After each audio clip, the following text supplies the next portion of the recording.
या देवी सर्वभूतेषु लक्ष्मी रूपेण संस्थिता नमस्तस्यै नमस्तस्यै नमस्तस्यै नमो नमः। देवी माँ के हर स्वरूप की पूजा होती है। माँ हर रूप में पूजनीय होती है। देवी माँ के हर रूप की अपनी अलग एक कहानी है। आज भी हम आपको देवी माँ के दर्शन कराएंगे जो ब्रह्मलीन हुए ज्योतिष और द्वारिका पीठ के शंकराचार्य की कुल और आराध्य देवी हैं। देव दर्शन में मैं आपका स्वागत करती हूँ। के उस धाम पर जहां उनके साथ 64 योगिनी और 15 नित्या देवियां विराजित हैं। और इस धाम की सबसे बड़ी खासियत है कि यह धाम वहां है जहां शंकराचार्य जो ब्रह्मलीन हो चुके हैं स्वरूपानंद सरस्वती ने तप किया था और उन्हीं के सानिध्य में हुई थी माँ त्रिपुर सुंदरी की स्थापना। तो चलिए आज दर्शन करते हैं त्रिपुर सुंदरी के ऐसे सुंदर धाम की जिन्हें खुद शंकराचार्य स्वरूपानंद सरस्वती ने स्थापित किया था। नरसिंहपुर से करीब 50 किलोमीटर दूर श्रीवनम की खूबसूरत पहाड़ियों के बीच राजराजेश्वरी त्रिपुर सुंदरी का यह खूबसूरत व मनमोहक धाम, जहां आकर हर भक्त मंत्रमुग्ध हो जाता है।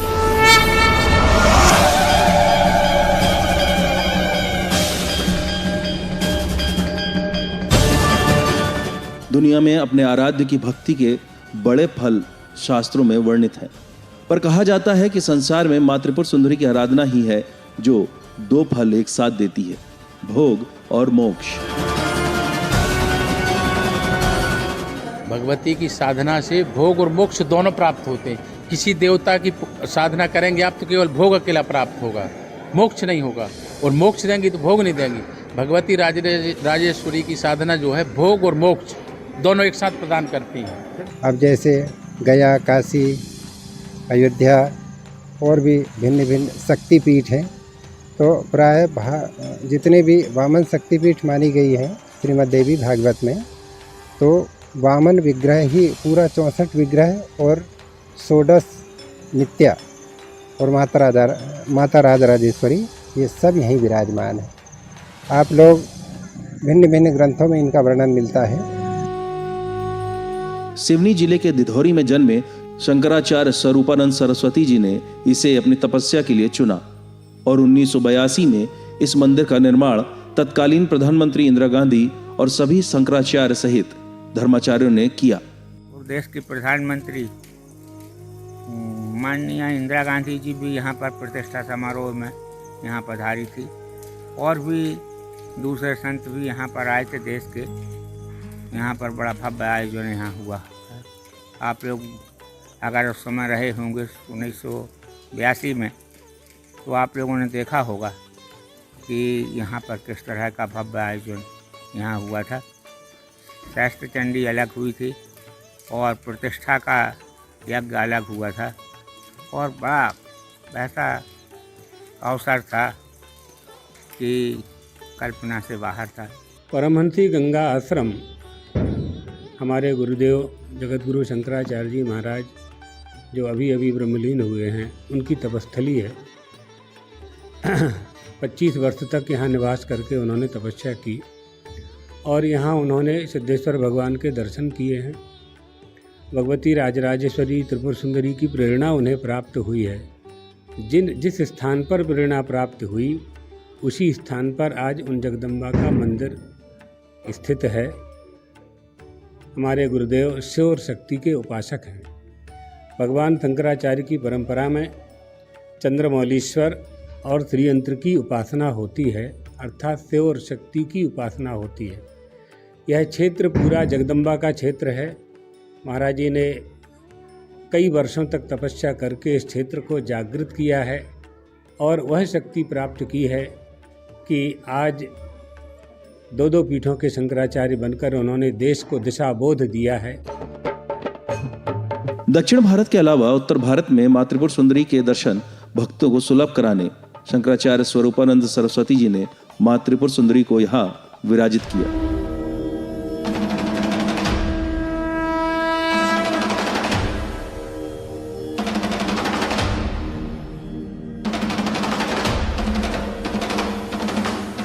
पूरे देश में यह धाम अपनी एक खासियत की वजह से इकलौता है कि यहाँ माँ त्रिपुर सुंदरी के साथ 64 योगिनी और तिथियों की 15 देवियां भी विराजित हैं। वही साधना के बल पे गुरुजी ने भगवती राजराजेश्वरी की प्राण प्रतिष्ठा की। इसके बाद 64 योगिनी भारत में कहीं भी नहीं मिलेंगी। और जो नित्याएँ हैं, पीछे नित्याओं का जो मंदिर है, वो नित्याएँ क्या हैं? तिथि हैं। जो 15 दिन में तिथि होती हैं, प्रतिपदा, द्वितीया, तृतीया, चतुर्थी, पंचमी, वो तिथि हैं। भारत में आप कहीं भी चले जाएंगे, नित्याओं का मंदिर तो कहीं है ही नहीं है। ये तिथि हैं, प्रतिपदा से लेकर अमावस्या तक और अमावस्या से लेकर पूर्णिमा तक, ये तिथियों का मंदिर है।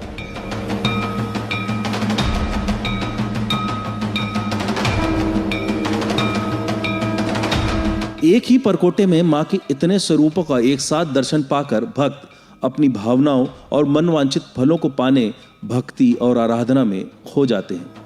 हमारे पूज्य गुरुदेव द्वारा स्थापित ये परमहंसी गंगा आश्रम में माता रानी की जो मूर्ति स्थापित की गई है, राजराजेश्वरी त्रिपुर सुंदरी मैया की, उसी जगह पे नित्या 64 योगिनी माताएं, नित्या माताएं, ये सभी मतलब एक ही स्थान पे स्थित हैं। ये बहुत बड़ी बात है।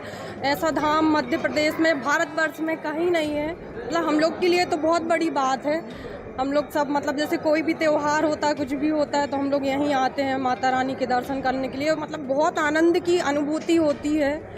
माता रानी से जो भी मांगो सब इच्छा पूरी करती हैं और सुंदरता की राजकुमारी है हमारी माता रानी। तो जो यहाँ पे जो जितनी भी धाम है सब बहुत अच्छे हैं, घूमने लायक हैं। सभी यहाँ पे यात्री आते हैं, रुकते भी हैं यहाँ पे धाम में। और यहाँ पे मतलब बहुत अच्छा है, जो भी यहाँ पे देखते हैं सब बहुत अच्छा है। लक्ष्मी या धन के लिए जिस भी श्री यंत्र को खास माना जाता है, उसमें जो मध्य बिंदु है वह त्रिपुर सुंदरी का ही स्वरूप है। अतः मां त्रिपुर सुंदरी की आराधना धन संपत्ति से परिपूर्ण रखती है, इसमें कोई संदेह नहीं। वैसे जो शंकराचार्य जी के 4 मठ हैं, वहाँ श्रीयंत्र की पूजा होती है। श्रीयंत्र वह है जो भगवती राजराजेश्वरी का यंत्र है, उसको यंत्र राज भी कहा जाता है। उसमें भगवती राजराजेश्वरी अपने आप ही प्रतिष्ठित रहती हैं। कहा तो यहाँ तक जाता है कि अगर यंत्र ठीक है तो उसमें भगवती राजराजेश्वरी विराजित रहती हैं। अगर वो खंडित हो जाता है, उस रेखाओं में बनी रहती हैं। अगर खंडित हो जाता है तो फिर उसमें भूत प्रेत निवास करने लगते हैं। ज्योतिर्मठ में भगवती राजराजेश्वरी का मंदिर परम पूज्य जगत गुरु शंकराचार्य जी महाराज ने बनवाया। मेरठ में भी राजराजेश्वरी मंदिर बनवाया विश्व कल्याण आश्रम में, और कलकत्ता के कौन नगर में भी भगवती राजराजेश्वरी का मंदिर परम पूज्य जगत गुरु शंकराचार्य जी ने बनवाया। इनकी साधना यहाँ उत्तर भारत में लुप्त हो रही थी, परंतु जगत गुरु शंकराचार्य जी महाराज ने यहाँ उत्तर भारत के लोगों को एक सात्विक साधना के लिए भगवती राजराजेश्वरी की पूजा विधि ये सब बताई। मां त्रिपुर सुंदरी यहाँ भगवान शिव की नाभि से निकले कमल पर विराजित है। षोडशी स्वरूप में माता की ये सुंदर छवि भक्तों की आराधना से बहुत जल्द प्रसन्न होकर अपने भक्तों को समृद्धि और हर सुख प्रदान करने वाली है। गुरुजी द्वारा स्थापित बहुत से मंदिर हैं, जैसे राधा कृष्ण मंदिर, लोधेश्वर मंदिर, और लक्ष्मी नारायण मंदिर, सिद्धेश्वर मंदिर, और हनुमान टेकरी है, गंगा मंदिर है। जी हाँ, सब देखा हुआ है और बहुत ही मतलब बहुत ही सुंदर है सब। ये यहाँ पे जो भी है सभी मतलब जो भी भक्त जो भी मनोकामना लेके आते वो सब मनोकामनाएं पूरी होती हैं। मां के इस धाम की खूबसूरती का क्या कहना। चारों तरफ हरियाली के बीच गगनचुम्बी माता रानी के मंदिर का शिखर मंदिर की भव्यता और विशालता को दर्शाता है। दक्षिण भारत की शैली के अनुरूप इसका निर्माण किया गया है। यही वजह है कि यहाँ की नक्काशी और डिजाइन बेहद खास है। और एक ही परकोटे में राजराजेश्वरी मां त्रिपुर सुंदरी के साथ 64 योगिनियों का भी होना, यानी मां अपनी सेना के साथ यहाँ विराजित है। पंचमुखी शिव जी विराजमान है नीचे, और शिव जी की नाभि से जो है कमल निकला है। कमल के ऊपर भगवती राजराजेश्वरी विराजमान है। कौन सा स्वरूप कह सकते हैं इसको, क्या कहते हैं? कैसा क्या स्वरूप बोलते हैं इसको? भगवती शिव की नाभि से कमल, शिव की नाभि से कमल निकला, और 4 देव पाया बने। पंचमुखी शिव जी हैं। भगवती के सिंहासन के 4 देव पाया बने, ब्रह्मा, विष्णु, महेश और सदाशिव। 4 देव पाया बने हैं सिंहासन के, उसके ऊपर शिव जी विराज लेटे हुए हैं, पंचमुखी शिव जी की नाभि से कमल निकला, उसके ऊपर भगवती राजराजेश्वरी विराजमान है। कौन सा स्वरूप कहलाता है? ये भगवती राजराजेश्वरी का स्वरूप है। सौंदर्य की देवी भी कहते हैं। सौंदर्य की देवी हैं। हाँ, मणिदीप वासिनी है। मणिदीप में ही भगवती का वास होता है। जहाँ रत्न जड़त सब चीज़ हो वहाँ मणिदीप वासिनी है। तो ऐसी देवी माता की जो आराधना करते हैं भक्त लोग, आप कहते हैं महिलाओं के लिए तो बहुत एकदम फलदायी है। बहुत, लगातार हाँ, हम देख एकदम। रहे हैं कि लोग आके श्रृंगार अर्पित कर रहे हैं। जी जी जी। भगवती जो है श्रृंगार अर्पित करने सौभाग्य, का क्या हाँ, फल है? सौभाग्य की वृद्धि के लिए है।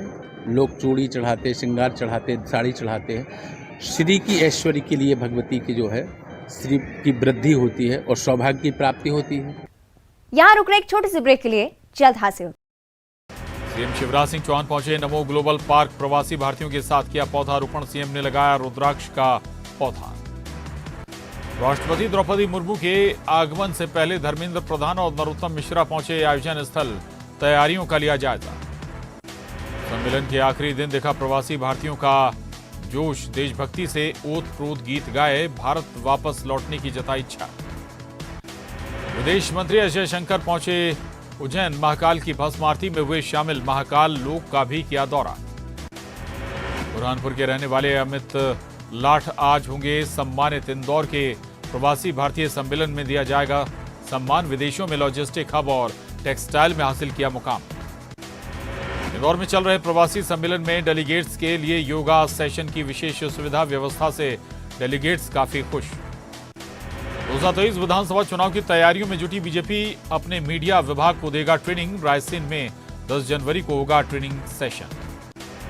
भोपाल में अनुसूचित जाति के सम्मेलन का आयोजन। चुनाव के पहले समाज को साधने में जुटी कांग्रेस। सम्मेलन में पीसीसी चीफ कमलनाथ शामिल। 20 जनवरी को गुना के राघवगढ़ नगर पालिका का चुनाव। नगर पालिका पर कब्जा जमाने के लिए बीजेपी और कांग्रेस तैयार। कांग्रेस से जयवर्धन सिंह और बीजेपी से अमर सिंह यादव ने संभाला मोर्चा। भूपेश बघेल ने दी बड़ी सौगात। गोधन न्याय योजना के तहत राशि का वितरण। हितग्राहियों को 7 करोड़ 5 लाख रुपए का भुगतान। गरियाबंद में राजिम माघी पुन्नी मेले को लेकर बैठक। धर्मस्व मंत्री ताम्रध्वज साहू करेंगे बैठक। कलेक्टर संघ अधिकारी होंगे शामिल। विधानसभा चुनाव पर पीसीसी चीफ मोहन मरकाम का बयान। कहा 15 साल बना 5 साल होगा चुनाव का मुद्दा। बीजेपी धर्मांतरण को बना रही मुद्दा। मोहन मरकाम के बयान पर बीजेपी का पलटवार। पूर्व नेता प्रतिपक्ष धर्मलाल कौशिक ने दिया जवाब। कहा ये सड़कें बनवा नहीं पा रहे हैं, वादा खिलाफी कर रहे हैं। संसद की SC/ST कल्याण समिति करेगी छत्तीसगढ़ का दौरा। लोकसभा के 20 और राज्यसभा के 10 सदस्य होंगे शामिल। चीफ सेक्रेटरी समेत वरिष्ठ अफसरों के साथ होगी बैठक। पुरिया जिला पंचायत सदस्य के उपचुनाव में वंदना राजवाड़ी जीती। 11,000 से अधिक मतों से जीती वंदना। गोंडवाना के सुखनंदन मिंज दूसरे नंबर पर। रायगढ़ पुलिस के हत्थे चढ़े 12 जुआरियों से 2,68,000 रुपए जब्त। आरोपियों पर जुआ एक्ट के तहत कार्रवाई। नारायणपुर में हिंसा के बाद शांति व्यवस्था की कोशिश। 68 गांव के गायता सरपंच पटेल पुजारियों के साथ बैठक। कलेक्टर और एसपी भी हुए शामिल।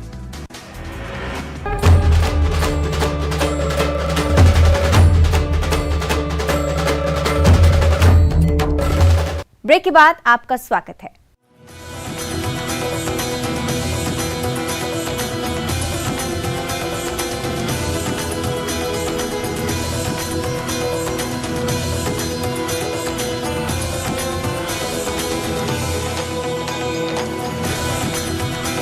मां के इस स्वरूप के बारे में ब्रह्मलीन हुए शंकराचार्य स्वरूपानंद सरस्वती जी बताते थे कि जब भंडासुर नाम के दैत्य ने मां से युद्ध किया तो भंडासुर का संहार करने मां ने इस रूप को धारण किया था। भंडासुर का वध कर भक्तों को उसके अत्याचार से मुक्त कराया। मां त्रिपुर सुंदरी ने राक्षस भंडासुर से युद्ध के दौरान केवल गन्ने से बने धनुष बाण से ही उसका संहार किया था। मां के उसी रूप की स्थापना यहाँ पर है। यस्यास्ति भोगो नहीं तस्य मोक्षः, यस्यास्ति मोक्षो नहीं तस्य भोगः। श्री सुंदरी सेवन तत्पराणाम भोगस्य मोक्षस्य करस्तेव। जिसका भोग है उसका मोक्ष नहीं है, जिसका मोक्ष है उसका भोग नहीं है। जो इनकी सेवा करता है उसके दोनों हाथ लड्डू हैं। आज देखिए, कोई ज़माना था कि यहाँ के लोग दूर मजदूरी खोजते थे, मजदूर नहीं मिलते थे। आज मजदूरों को लोग खोज रहे हैं। यहाँ सबके पक्के मकान बन गए, कोई आपको दरिद्र नहीं दिखाई पड़ेगा। ये राजराजेश्वरी की कृपा है। और जब से इनकी स्थापना हुई है इस क्षेत्र में कभी अकाल नहीं पड़ा है, तो ये यहाँ की विशेषता है। साथ ही भंडासुर की सेना से युद्ध करने के लिए त्रिपुर सुंदरी की सेना के रूप में 64 योगिनियां आई थीं, जिनमें से हर देवी में 1-1 करोड़ देवी शक्तियां होती हैं। उन्होंने भंडासुर की सेना को क्षण भर में परास्त कर दिया था। मां 64 योगिनी के सात्विक स्वरूप की स्थापना के लिए शंकराचार्य ने कई जगह से उनकी प्रतिमाओं की कृति बुलवाई, जिसके बाद नेपाल की साधना पद्धति के मुताबिक प्रतिमाएं निर्मित करने का निर्णय लेकर 64 योगिनियों की स्थापना की, जिनका नित्य प्रतिदिन श्रृंगार और पूजन अर्चन होता है। पीठ तब बनता है जब उसके नीचे यंत्र रखा जाता है। यहाँ भगवती के राजराजेश्वरी त्रिपुर सुंदरी के नीचे श्रीयंत्र रखा हुआ है, उसके ऊपर विराजमान है। और 64 योगिनियाँ हमारे यहाँ पहले भेड़ा घाट में थी, परंतु खंडित हो गई थी। फिर इसके नेपाल की शाही लाइब्रेरी से इसके चित्र उपलब्ध हुए और उड़ीसा के कारीगरों से इन मूर्तियों का निर्माण कराया और इन मूर्तियों को यहाँ पर स्थापित किया। दूर दूर से आए भक्त मां से आशीर्वाद पाने यहाँ पहुँचते हैं। दूर से ही श्रीवनम की पहाड़ियों के बीच मां का ये धाम भक्तों को अपनी ओर आकर्षित कर लेता है। नवरात्रि में घी और तेल के घट दीपकों की स्थापना यहाँ की जाती है। कहते हैं कि 10 विद्याओं में से एक मां त्रिपुर सुंदरी की ये छवि 3 लोकों में सबसे सुंदर है, और यही वजह है कि मां त्रिपुर सुंदरी को महिलाएं श्रृंगार चढ़ाकर सदा सुहागन रहने की मनोकामना करती हैं। ये सौभाग्य की जननी है।